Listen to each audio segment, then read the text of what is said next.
as we begin a new year, it's a good time to reflect on the past and to look to the future, especially in Romania, where they're marking the 10th anniversary of joining the European Union.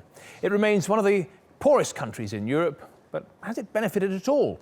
Matthew Symington takes a look. Like many businesses in Romania, this furniture factory's been around for less than a decade. Its revenue is around $1 million a year.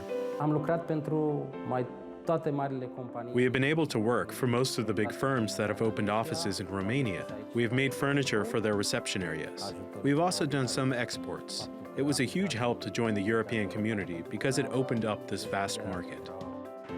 The country joined the EU in January 2007, and since then its economy has expanded. In the first half of 2016, growth accelerated to 5.2%, the fastest in the EU and the country's highest rate since before the financial crisis. In 2015, its investment rate was 24.7% of GDP, the highest in the bloc.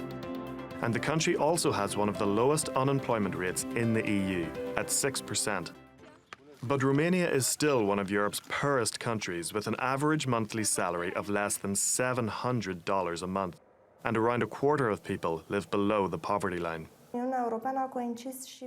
Membership of the EU coincided with the start of the economic crisis. All of those who hoped we were going to live like the Germans overnight were disappointed. For some, though, EU membership has been transformative. This village is in one of the poorest regions in Europe. Now it has a new cultural centre and a primary school. And the mayor is hoping for more development. We want to restore a forest road, and the school needs a complete renovation. We need to install a water and drainage system.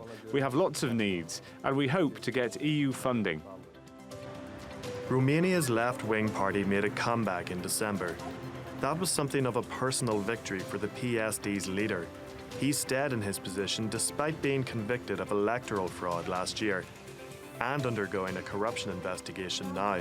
The people have voted for economic growth, for more money in their pockets, for a cut in taxes, for business to be supported.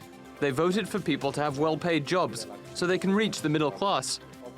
Equally, they voted for life to be pumped back into Romanian villages. The PSD's tendency towards high public spending could risk breaching EU budget limits. But for Romania's rural poor, many think that's a risk worth taking. Matthew Symington, TRT World.